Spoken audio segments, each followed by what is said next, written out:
कपटी हैं, छली हैं, बेईमान हैं, प्रपंच हैं, जैसे भी हैं, झूठ बोलते हैं, निंदा करते हैं, चुगली करते हैं, गलत काम करते हैं, तो भी मेरा निवेदन है शंकर के मंदिर जरूर जाओ, शंकर की कथा में जरूर बैठो। क्यों? एक मंदिर के दरवाजे पर लिखा हुआ था, अगर आपका मन गंदा है तो मंदिर जरूर आना, मंदिर जरूर आना।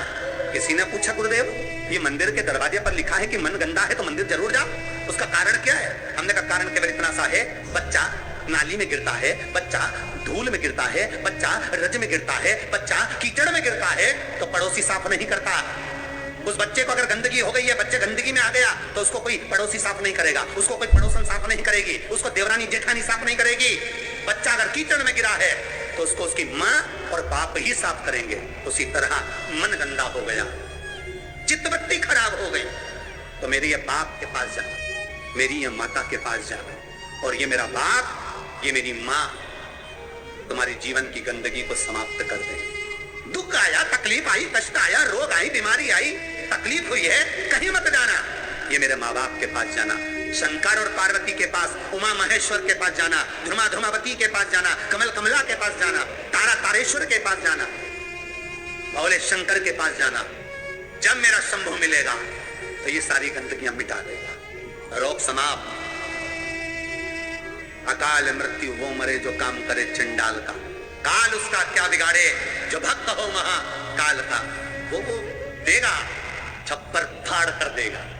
फिर निवेदन करूंगा, जितने कथा करवाए हैं, जितने कथा सुन रहे हैं और जितने पुण्य स्मरण दान स्मरण आदि कर रहे हैं, लिख कर रखो तारीख कि तुमने जो दान पुण्य करा है, तुमने जो ये 300 वर्ष में पढ़ने वाली इस श्रावण के महीने में तुमने जो कथा सुनी है, अगला श्रावण आए तुम बताना जरूर कि कितना पुण्य मिला, कितना फल मिला, कितना लाभ हुआ, कितना धन कमाया, कितना वैभव कमाया। तुमने तो केवल कुबेरेश्वर महादेव के लिए दिया, तुमने तो केवल वृद्धाश्रम के लिए दिया, तुमने तो केवल गौशाला के लिए दिया, पर उसका पुण्य तुमने कितना कमाया, उसका लाभ कितना मिला। और मुझे बताना जरूर, फोन करके व्हाट्सएप पे लिखकर भेजना कि हमने जो करा था अगले साल यही तारीख, यही श्रावण का महीना, फिर याद कर बताना कि मिला कि नहीं मिला, 4 गुना हुआ कि नहीं हुआ। वो शिव है, शिव शंकर है, वो तो मंदिर के बाहर निकलने वालों को तार देता है साहब। मंदिर के बाहर निकलने वालों, इतना सुंदर है।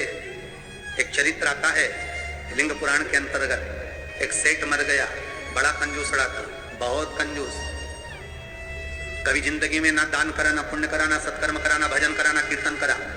मंदिर की जगह को भी अपना बना लिया, सारी जगहों को घेर कर अपना बनाया। बावड़ी, तालाब, कुएं का पानी अपनी जमीन पर ले जाता। बहुत लालची था, बहुत लोभी, बहुत लोभी।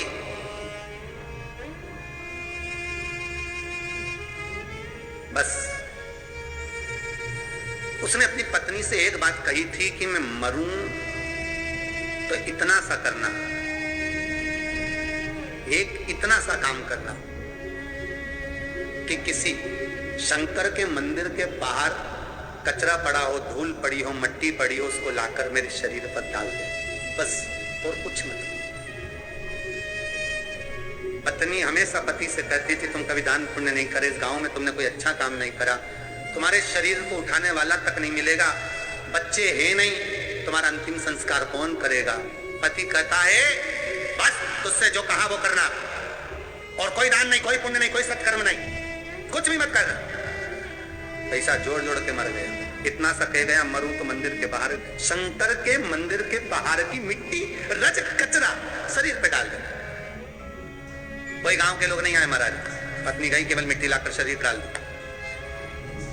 लिंग पुराण कहती है भगवान शंकर के गण स्वयं नीचे आए, गांव के लोगों का रूप रख लिया, उसका अर्थी तैयार करी, शिवधाम अर्थात शमशान लेकर गए।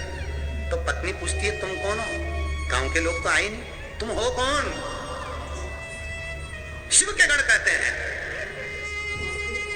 भगवान ये तुम्हारा सेठ है ना, गांव में दान नहीं करता था, बाहर दान करता था, हम बाहर से आए। अच्छा, मेरे पति को शमशान तक ले चलो। ले गए। कहते हैं शंकर के दरवाजे की मात्र रज, मात्र कचरा, मात्र भूमि की मिट्टी शरीर पर पड़ी थी।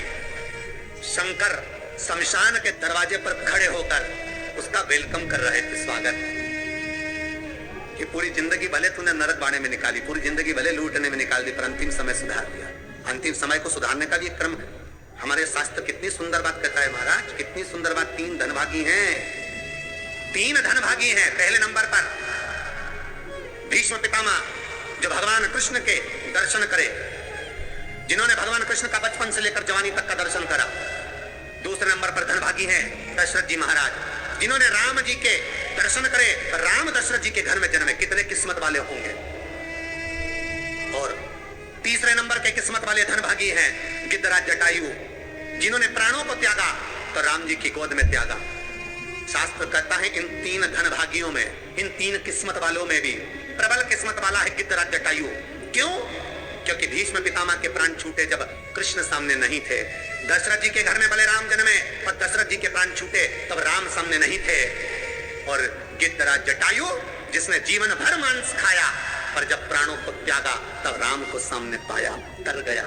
बचपन गया जाने दो, जवानी गई जाने दो, अधेड़ी गई जाने दो, पर बुढ़ापा मत बिगड़ने देना। बुढ़ापे में शंकर के चरण पकड़ लेना, शिव के चरणारविंद पकड़ना, वे कहीं नहीं।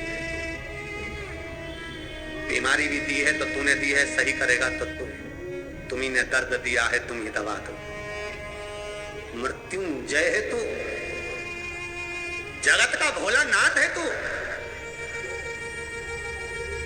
सबसे ऊंचा तू ही बैठता है। जहां दुनिया समाप्त हो जाती है वहां से तेरी शुरुआत होती है। लोगों का जहां एंड होता है शमशान, वहां से वो शुरू होता है। जहां दुनिया का एंड है वहां से तू शुरू है। तो तू साधारण नहीं हो सकता भोलेनाथ। अगर मेरे चरण में कष्ट आया है तो तू सही करेगा, मुझे विश्वास है। भरोसा रखना। रोज शंकर के मंदिर के दरवाजे पर बैठकर शंकर पर 5 बेलपत्र चढ़ाकर 1 बेलपत्र उठाकर चबा चबा के उसके ही दरवाजे पर खा, घुटने भी सही कर देगा, शरीर भी